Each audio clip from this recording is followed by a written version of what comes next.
Air quality in my area is much better than it was 3 days ago. 3 days ago on Wednesday, it was pretty bad.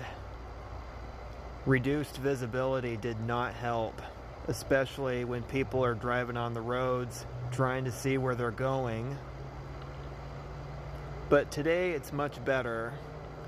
Still have some fires burning in the Cascades. There's also a fire or two burning in eastern Washington. They had to shut down Interstate 90 west of Spokane. It's crazy out there.